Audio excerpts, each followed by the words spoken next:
Quedan poco más de 24 horas para que concluya oficialmente la campaña electoral, así que a estas alturas el ambiente de los actos políticos se caldea y los discursos y argumentos suben de tono. Lo analizamos esta noche en nuestra mesa de debate en 30 con el periodista José Manuel Piñeiro. También nos acompaña Roberto Fernández Llera, economista, Marcelino González, periodista también, y Luis Arias Argüelles Meres, escritor y profesor. Muy buenas noches, bienvenidos. Gracias por acompañarnos esta noche en Debate en 30. Les planteo una primera pregunta para responder, como es habitual, con una palabra. ¿Qué es lo que está en juego el 25M, José Manuel? Estabilidad. Gobierno. Suena muy rimbombante, pero futuro. Consolidación o fracaso. Consolidación o fracaso son dos, pero también vale por la confusión. Sí. Pues venga, adelante, di por qué. O la consolidación de la aventura de Cascos. Sí, tiene más votos que el PP y puede gobernar con el PP, o el fracaso de su aventura, de su apuesta. Yo creo que eso sí se va a saber. Bueno, de todas formas, ¿creéis que el escenario político de Asturias en estas semanas de campaña ha cambiado en algo con respecto a lo que había antes de la convocatoria anticipada de elecciones? Si la pregunta puedo traducirla en si la campaña ha influido mucho en el escenario político. En el escenario Asturias, político. Sí. Relativamente poco. Yo esperaba que hubiese más tensión electoral en estas semanas. Se ha acelerado un poco en los últimos días, pero da la impresión que se mantiene la misma situación de la que hablábamos en los anteriores debates, que sigue estando todo, a falta de ya 48 horas o menos para el final de la campaña, sigue estando todo en un puño, con ventajas mínimas. Yo estoy básicamente de acuerdo, pero sí creo que en estos últimos días, al menos lo veo yo en mi entorno personal, hay una cierta movilización. Esto yo creo que es lógico, es decir, las elecciones fueron convocadas con mucha urgencia, la gente le pilló un poco a contrapié, pero ahora ya parece que sí, menos mal, ¿no? A falta ya de solo 48 horas de las elecciones, la gente parece que está un poco movilizada, pero esto es una impresión personal, no tengo ningún dato para demostrarlo. Yo también, como impresión personal, tengo la contraria casi, diría yo.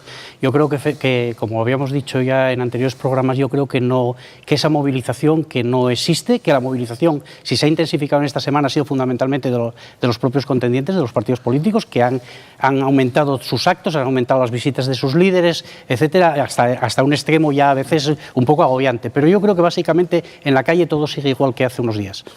Yo lo que creo que, en la última fase de una campaña electoral siempre se intensifica el ambiente, el tono, y esto está pasando ahora. Ahora, en todo lo que está siendo la campaña y la pre-campaña, yo estoy completamente de acuerdo que el ambiente electoral, que la intensidad y que todo esto es mucho más bajo de lo que de lo que suele ser habitual en unas elecciones.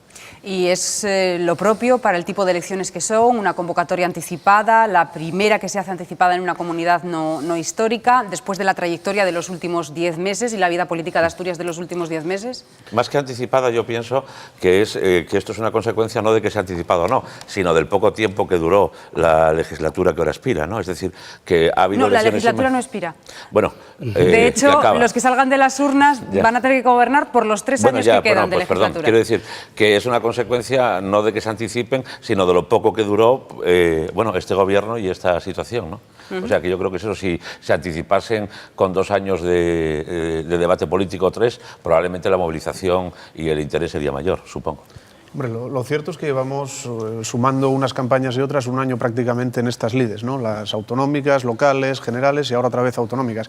Pero son unas nuevas autonómicas con todas las consecuencias. Es decir, se elige un nuevo Parlamento y un nuevo Gobierno. Es decir, no se elige ni un Gobierno provisional ni un Parlamento provisional. Esto es importante decirlo porque quien gobierne efectivamente va a estar 3 años, pero 3 años es mucho tiempo. Es decir, no es el periodo habitual de 4 años, pero sí que es un periodo muy importante y donde se van a decidir muchas cosas. Por tanto, que nadie vea estas elecciones como una cosa provisional o como una cosa improvisada. Son unas elecciones autonómicas en toda regla y yo creo que es conveniente que esto la gente lo tenga muy presente a la hora de votar. De todas maneras, el impacto se verá con el nivel de participación que haya el domingo. Inicialmente todo el mundo pensaba que iba a haber un nivel de participación bajo, yo también, pero todas las encuestas que se publicaron, todas manejan un nivel de participación muy similar a unas elecciones normales. Entonces, a lo mejor, lo que está ocurriendo es que las campañas electorales, no solo estas, sino también las anteriores y las que vayan a venir, no se vivirán con una situación de intensidad en la calle tan notoria como ocurría en años anteriores, ¿no? Yo creo que, respecto a la pregunta que planteabas, yo creo que la excepcionalidad, lejos de ser un activo, yo creo que se apunta en el debe, porque como ya se comentó aquí, en este momento vamos a enfrentarnos a las terceras elecciones, ya lo dijimos tantas veces que cansa, pero es que vamos a enfrentarnos a las terceras elecciones en menos de un año, en 10 meses prácticamente. Entonces yo creo que eso trabaja en contra del interés, porque es al final lo que estamos hablando es de la movilización, del interés, de la participación. Respecto a las encuestas, es verdad que ahora se dan esas, pero también hay otras encuestas que dan datos que suman más de 45, entonces la tarta no puede tener más de lo que tiene. Pero me refería a la abstención y no, no al reparto de escaños. No, pero digo, en el caso concreto de la abstención yo también creo que, bueno, ojalá fuera menor, pero yo creo que va a ser mayor de la que se están diciendo. ¿Qué os parece la campaña en el sentido de si os parece una campaña limpia o no? Vamos a recordar algunas noticias de las últimas horas, como por ejemplo que ha habido pintadas en las sedes del Partido Popular y de Foro Asturias en Mieres. Hay una denuncia de Foro Asturias por pintadas y por vandalismo en su cartelería, especialmente en Gijón. La Junta Electoral ha decidido esta tarde retirar el vídeo informativo sobre la reforma laboral del Gobierno de España. Son algunos de los casos más recientes. Valorad el grado de limpieza de la campaña. A mí me parece que la limpieza, más allá de estos hechos puntuales que son condenables, yo creo que la limpieza está más en el subterráneo, en los mensajes engañosos, en las promesas, en la vaciedad de tantos y tantos. Yo, una de las cosas que más me llama la atención estos días, estaba mirando, hoy todavía creo que Mariano Rajoy aquí en Asturias, es que están jugando el diccionario, están continuamente sacando todas las palabras positivas, naturalmente, los sustantivos, los adjetivos, se les llena la boca. Los carteles del Partido Socialista tienen, en vez de tener una palabra, tienen una principal, pero luego resulta que en las banderolas hay como 7 o 8 sustantivos, todos positivos. Yo creo que ese es la principal guerra sucia, está, y en las promesas de lo que vamos a hacer, que como ya comentamos más veces, nadie dice cómo lo va a hacer, todos lo van a hacer, pero nadie dice cómo. Y a mí me parece también que falta a la limpieza y a la transparencia y al respeto de los ciudadanos, en el sentido de que se trata de una campaña donde, ante una situación como la que estamos viviendo, de crisis, de recortes, donde lo que se avecina, por muchos brotes verdes que iban anunciando hace tiempo, no parece, por lo menos a corto plazo, bueno. De hecho, Rajoy dijo que en 2012 subiría el paro. Es decir, ¿por qué no hay la claridad de decir a los ciudadanos en qué situación nos vamos a ver y en qué van a recortar? Porque aquí recortar tiene que recortar todo el mundo. Ahora, que digan en qué en su programa, que no solamente insultar al otro o tal, ¿no? Que digan realmente en qué recortar y que hablen claro a los ciudadanos de la situación que se avecina. Pero esto a mi juicio faltó ahora siempre, ya sí. Faltó una cosa en esta campaña, que es el debate. Es decir, un debate, no sé si a 2, a 3, a 4, a 5 o a cuántos, pero un debate donde es la forma más clara de contrastar opiniones. Porque más allá de los programas, que muy poca gente o casi nadie nos leemos, y me incluyo, pero ya casi como un vicio profesional, lo de leerme los programas, es cierto que esta vez son programas muy vagos, porque no son programas de vamos a hacer, sino de programas de no vamos a hacer, o vamos a recortar, o vamos a recortar más. Por tanto, estamos ante unas elecciones diferentes en el sentido de que no se puede prometer nada, porque todos son conscientes, esto es verdad, de que nada se va a poder hacer. Entonces los programas van casi en negativo, es decir, de no vamos a hacer esto, no vamos a gastar en esto otro. Esto es un hecho diferencial de esta campaña electoral. Se manejan más conceptos que propuestas concretas. Sí. ¿Por qué se manejan más conceptos que propuestas concretas? Porque las propuestas concretas ahora mismo al electorado le suenan irrealizables. O muy negativas. Claro, o las que se pueden explicitar resultarían demasiado negativas. Bien, en el caso es lo mismo respecto a la limpieza. La limpieza quita esos episodios. Hombre, hay alguno que parece un poco más preocupante, que son esas pintadas que aparecieron en Mieres, que bueno, que llevan un tono así amenazante, ¿no? Las otras cosas no son nada extraño en una campaña, ¿no? Incluso la retirada del vídeo del gobierno central, del gobierno por parte de la Junta Electoral Central, es un episodio que se suele repetir en todas las campañas, que los partidos le dan muchísima importancia y que luego sobre el electorado probablemente tenga muy poca. Les planteo otra cuestión que también es de actualidad. Hoy el Consejo de Gobierno del Principado de Asturias ha aprobado distintas partidas, como ya sucedió en otras semanas también de campaña. En este caso, una partida para conciertos sobre prestaciones sociales a través de los ayuntamientos. Se lo pregunto en el sentido de que son partidas de un presupuesto prorrogado. ¿Qué les parece? el Gobierno tiene que seguir gobernando hasta el último día que esté en funciones. Por tanto, las medidas de pura gestión ordinaria las tiene que seguir tomando. Otra cosa, eso lo que prohíbe la ley es que el Gobierno en funciones tome decisiones que exceden de lo que es estrictamente la gestión diaria. Es decir, como lo que se intentó plantear llevando a un Parlamento disuelto un proyecto de ley. Eso no tenía ni pies ni cabeza, ni en el fondo ni en la forma. Ahora, lo que es la gestión diaria, y yo entiendo que esto forma parte de la gestión diaria, es lógico que lo hagan y así debe ser, además. ¿Todos de acuerdo? No, bueno, básicamente sí, porque eso es cierto y además que es lo lógico. El Gobierno, que además creo que formalmente hasta el domingo no estará, o hasta el lunes, no estará en funciones, en realidad es el Gobierno ahora. Entonces, el Gobierno tiene que efectivamente seguir gobernando y tiene que seguir tomando decisiones. Otra cosa distinta, que es lo que admite la duda, o por lo menos a mí me la plantea, es si realmente las decisiones que ha tomado en estos últimos consejos de Gobierno serían las mismas que hubiera tomado si la situación fuera normal y no estuviéramos en una campaña electoral. Bueno, pero pedirle también que renuncie a ese criterio de oportunidad. No, todo el mundo aprovecha, ¿no? Sí, todo el mundo aprovecha lo que le dejan. Claro, y además sería entrar ya en un juicio de intenciones, saber si esto que acaba de decidir es oportunismo político o no, que probablemente lo sea, como decía Piñeiro ahora, como la mayor parte de los gobiernos que aprovechan esa situación, ¿no? Pero vamos, mientras no se exceda del marco legal y gobierne el día a día, pues yo creo que vamos que sí. Mariano Rajoy, que está hoy en Asturias, ha estado en Ribadesella, en Llanes y también por la tarde en Villaviciosa, ha dicho: lo peor que puede pasar es que Asturias acabe con un gobierno que no gobierne. Hoy mismo también un consejero del gobierno, José Manuel Rivero, el titular de Economía y Empleo, ha respondido con críticas al anuncio del ministro Cristóbal Montoro a propósito de los 784 millones de euros para el plan de pago a proveedores y desde luego también por los fondos mineros. Esta clave de ir y venir entre estos dos partidos, ¿hay que leerla en clave electoral, en clave del día 26 o no? Las palabras de Rajoy, clave electoral, sí, claro. Las palabras de Rajoy son evidentes, vamos, no tienen otra interpretación posible, ¿no? Es que además yo creo que de esto que estamos hablando, que en concreto de hoy, es un poco el tono general que ha tomado por la parte del Partido Popular en esta campaña. Lo primero era, hay un adversario a batir, porque todos estamos en la derecha, aunque el PSOE sería a priori el adversario de la derecha, pero como estamos en la derecha y somos dos y nos repartimos el pastel otra vez, pues el Cascos o el Foro es el adversario a batir. Y una de las cosas es que está pregonando todas las personas que han venido durante este tiempo, más los candidatos de aquí de Asturias, es que casi convencernos de que es necesario que Asturias esté en el redil. Toda España, la mayor parte de España, todos los gobiernos están gobernados por el PP, qué mejor que estar con ellos. Y yo me pregunto, ¿y cuando gobernaban los nacionalistas en el País Vasco o Cataluña, ahora en el catalanista gobernando, ¿les va peor? ¿Les va peor o no? O cuando gobernaba el PSOE en el gobierno central, ¿cuál era el mensaje del Partido Popular? Bien, eso forma parte de la campaña. A mí lo que me llama la atención es que el PP se haya enfocado tanto en estos últimos días en Foro, haya enfocado tanto hacia Foro, da la impresión de cierta preocupación.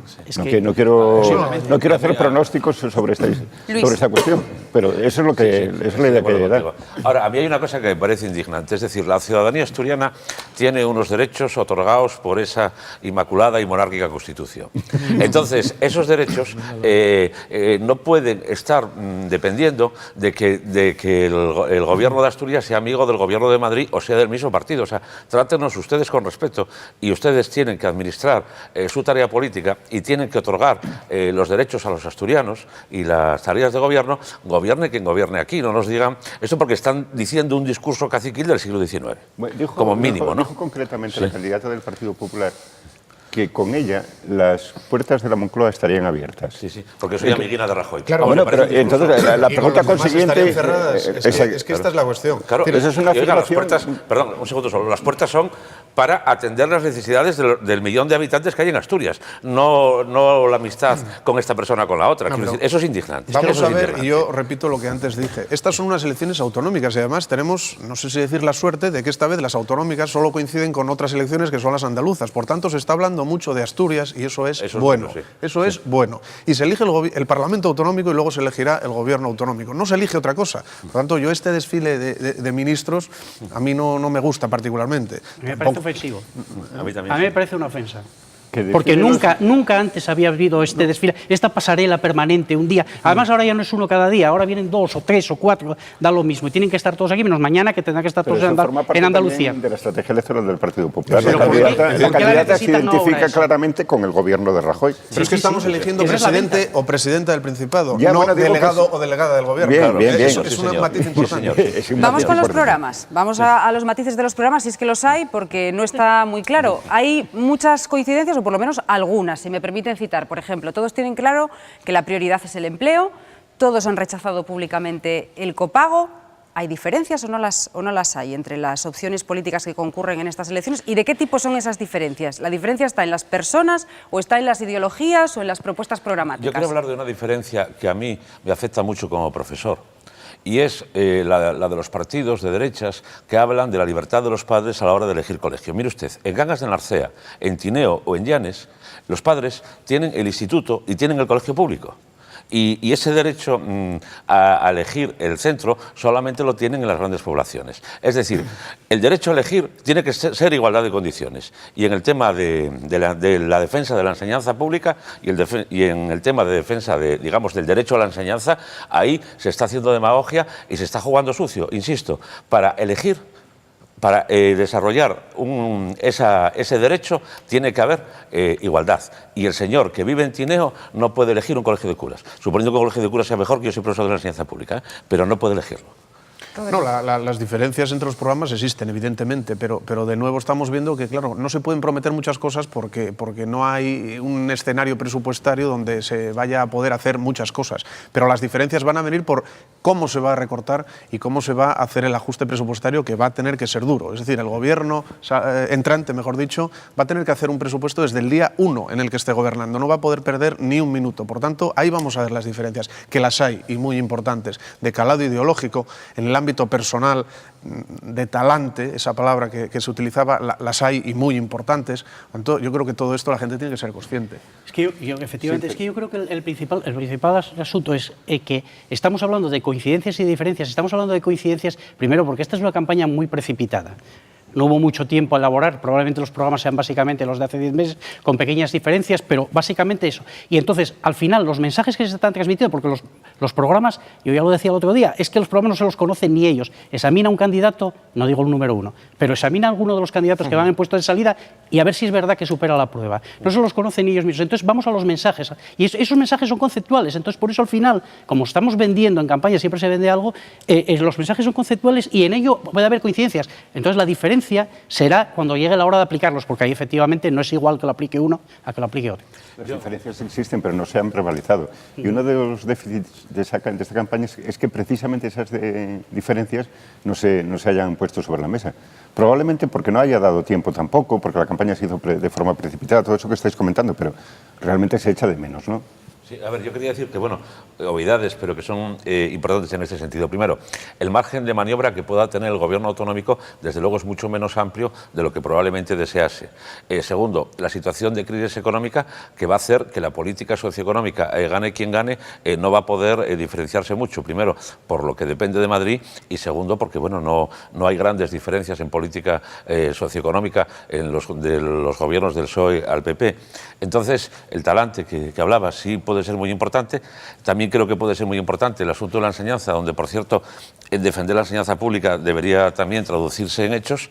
Y bueno, y la cuestión sanitaria en una población como esta, tan envejecida, y en una población como esta, con unas comunicaciones tan malas en lo que son las salas, ahí sí que debería saberse con certeza y con detalle hasta qué punto todos los programas están dispuestos a respetar esos derechos y prestar esos servicios. Pero estamos en una situación tal que, para que sea posible ese paso, el de que un gobierno pueda tomar esas decisiones, hacerlas con claridad, aplicarlas, etcétera, tiene que tener, claro, tiene que empezar por tener la mayoría suficiente para asegurar estabilidad. Sí, sí. Y ese es el primer paso que deberían resolver estas elecciones, porque es lo que ha faltado en todo este periodo, y es al fin y a la postre lo que ha provocado esta situación.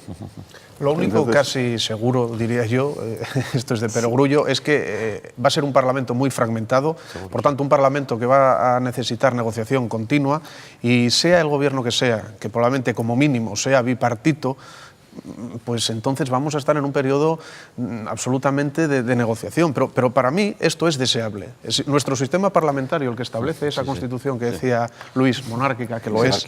Pues esa constitución monárquica establece un sistema parlamentario. Y el Parlamento viene de hablar y hay que hablar continuamente y negociar y pactar, porque no solo vale hablar si luego nos quedamos en una charla de chigre. Hay que llegar a acuerdos, que es lo que justamente falló en esta legislatura que ahora termina, que no se llegó a ningún acuerdo ni en el presupuesto ni en nada. Bueno, los escaños son los que son en la Junta General del Principado, en concreto 45, pero luego divididos por circunscripciones. Todos los sondeos, todas las encuestas dan unos márgenes muy ajustados, repartiendo el voto en bloques a izquierda y a derecha, incluso dan la posibilidad de entrada de una quinta formación política en la Junta General del Principado. Pero por circunscripciones, ¿creéis que puede haber alguna variación sustantiva del resultado de mayo pasado? Claro, es que variación sustantiva con muy poca diferencia de escaños puede serlo que estemos hablando del gobierno de un partido o del gobierno de otro, claro. Es decir, variación sustantiva de que un partido saque 10 diputados más o 10 diputados menos no creo que vaya a pasar. Ahora, no hace falta que sea muy grande para que cambie el gobierno. Ay, perdona. No, disculpas mil, pero quizá no he sido muy precisa en la formulación de la pregunta. ¿Un solo diputado de Oriente o de Occidente podía decidir la composición del gobierno? Claro. Hombre, si se mantiene la situación actual, no. No, estamos hablando de márgenes muy estrechos y sobre todo en el Oriente y también en el Occidente se van a jugar en un puñado de votos los escaños y sí hay margen para los cambios. En el centro también, pero quizás algo menos porque ya es más, se acerca más a la estricta proporcionalidad, pero también hay cambios. Pero el principal cambio podría venir precisamente de la circunscripción central, donde en el Oriente no hay prácticamente margen para el cambio. Es muy difícil, sí. En Occidente hay margen para cambiar un diputado. Sí. Y en el centro todo depende del crecimiento que pueda haber ahí. Y no hay que olvidar, a propósito del centro, que los sondeos de las elecciones de mayo también le daban posibilidades de 1 o 2 escaños a UPyD, que al final no obtuvo. Quiere decir que bueno, los sondeos están ahí, pero que tampoco podemos tener una certeza grande de que vaya a tener esa representación. A mí me parece que efectivamente es que los sondeos, que no ha habido muchos esta vez, quizá también por lo mismo que decíamos antes de las precipitaciones, de lo improvisado. Y quizá por la situación económica también. Pero los sondeos, yo siempre digo, los sondeos marcan tendencias. Sí, pero no son... Hay que hacer un poco el cómputo general de todos y sacarle el mínimo común denominador de todo ello. Y ahí llegamos casi siempre a la conclusión de que, como decíamos, estamos ajustados. Entonces, si estamos hablando de 1 o 2 diputados, si no son más, da lo mismo que sea de Occidente que sea del centro. No, pero yo hablaba de Occidente y de Oriente respecto a la situación actual. Quiero decir, si se mantienen los resultados del centro actuales y hay una oscilación de un escaño, claro, no hay cambio. Otra cosa es que en el centro, donde hubo, donde se eligen, yo creo que, 35, ¿no?, de los... Sí. 34 de los 45 diputados, ahí haya un importante trasvase de votos de Foro al PP, por ejemplo, o no lo haya, y Foro mantenga la hegemonía, o el PSOE consiga dar un estirón muy fuerte. En ese caso sí se produciría un cambio sustantivo, si no... Hombre, recordemos que en las últimas elecciones de 2011 Foro sacó 16 y el PSOE 15, pero ese último escaño estuvo bailando ahí hasta el final del recuento. Hasta el último recuento, sí. Que por un escaño fue presidente Álvarez Cascos y no Javier Fernández, vamos, a salvo de que hubiese habido otros pactos, ¿no? Pero ese escaño decisivo fue lo que al final determinó, entonces se va a jugar en un puñado de votos. ¿Tiene influencia el voto emigrante en las actuales circunstancias y viendo también cómo funcionó? Podría tenerla, pero depende de la participación. Claro, si la participación es muy baja, apenas lo va a tener, ¿no? Y todo parece indicar, si lo que se apunta es cierto, que va a tener, que va a haber mucha abstención. Y a mí lo que me gustaría decir, si me lo permites también, es que una de las cosas que he hecho mucho de menos en esta campaña es que los partidos hayan hecho una mínima autocrítica de lo que pasó en las anteriores elecciones y por qué prácticamente todos, excepto Izquierda Unida y Foro, Izquierda Unida que mantuvo los mismos diputados y Foro que es un partido nuevo, todos perdieron escaños con respecto a las elecciones de 2007, quiero decir. Yo creo que en esta campaña esa autocrítica, si no hacerla públicamente, por lo menos hacerla internamente y que se reflejase en la campaña, yo sí la echo de menos y mucho, ¿no? La hicieron con las listas, pero esa no la dijo. Sí, la hicieron con las listas, sí. Pero en cuanto se les preguntaba... Públicamente Actualmente no. La otra era amiga de doña Isabel y le iba a dar un puesto de trabajo, ¿no? Y así sucesivamente.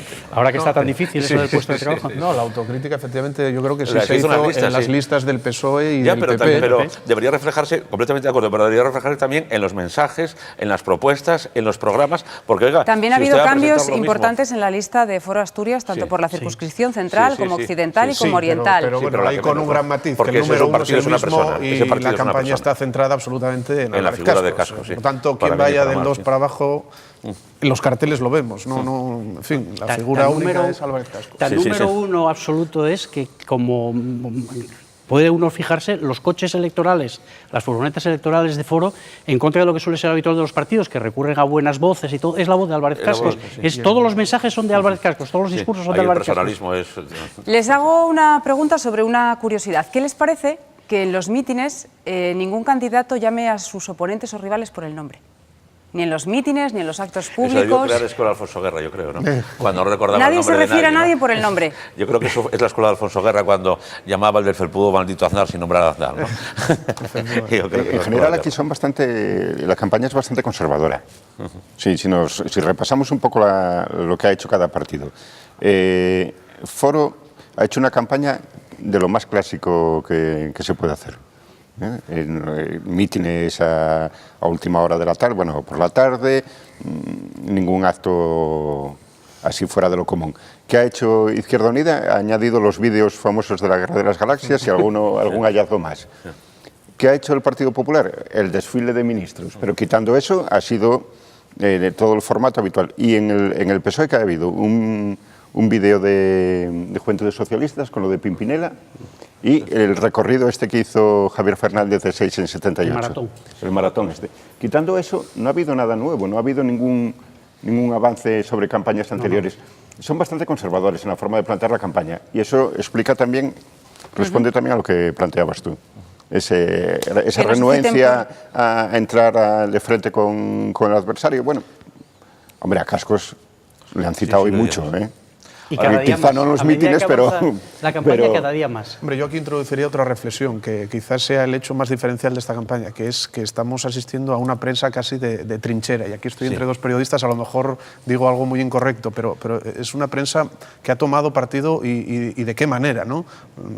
Tanto la prensa escrita como algunos medios... No están aquí representados los medios, sí. no les podemos preguntar si No. ellos se han puesto en la trinchera o les han puesto Pero- a ellos en la pero trinchera, que son dos cosas diferentes. Estamos viendo una campaña que, además de la campaña política, hay una campaña de fondo periodística muy, muy intensa. Y esto, en Yo fin, no creo que- al lector avezado de periódicos no se le escapa, evidentemente. Claro, y en consonancia con lo que tú dices, aquí también se plantea una duda grande, que es lo siguiente, es decir, hay esa guerra de trincheras y hay ese radicalismo de unos y de otros. Pero, por ejemplo, yo creo que muchos electores se están preguntando, incluso gente que supuestamente se ocupa mucho de política, a ver, a la hora de la verdad, ¿qué diferencia hay, por ejemplo, entre el PP y Foro? Aparte de los rabanerismos, los insultos y las voces y la estridencia. Es decir, si alguien se dedica a leer los programas y ve que son mucho más las coincidencias que las discrepancias, bueno, entonces, ¿qué estamos hablando? ¿Qué campaña estamos teniendo acorde con los meses anteriores?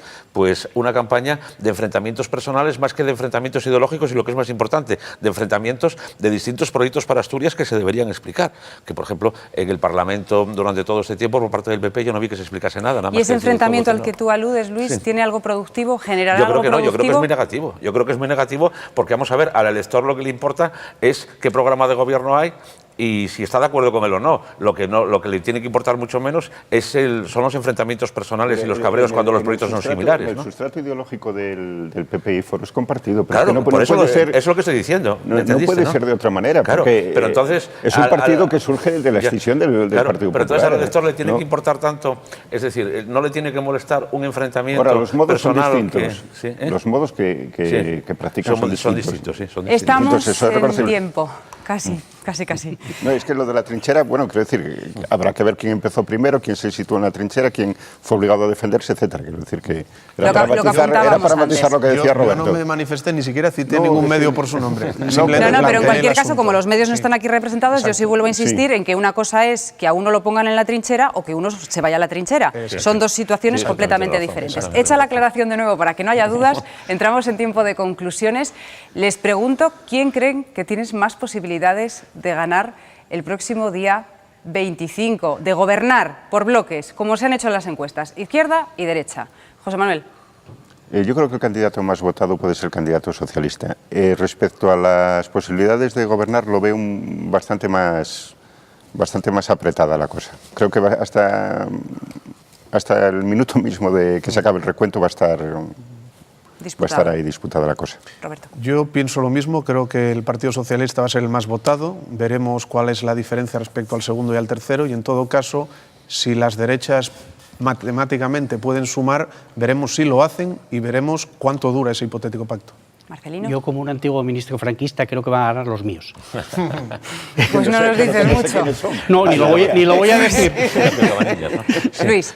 Yo creo que, coincido con Piñeiro totalmente, es decir, que va a estar hasta el último momento muy reñido y que incluso cuando hará falta el recuento de la emigración, probablemente, creo, va a estar muy reñido, probablemente más que en la otra vez, y bueno, y que el PSOE sea el partido más votado o vaya a ser el más votado tampoco significa que con Izquierda Unida tenga la mayoría absoluta. Yo creo que, no hay certeza ninguna y desde luego los sondeos son orientativos pero no fiables. De todas maneras, el nivel de participación va a ser determinante, porque igual nos encontramos con una sorpresa y puede haber una mayoría bastante más clara. Es básico. José Manuel, Roberto, Marcelino, Luis, muchísimas gracias por acompañarnos, también a todos ustedes. Mañana volvemos a partir de las 9:30 de la noche aquí en Debate en 30, en una edición especial. Nos vemos.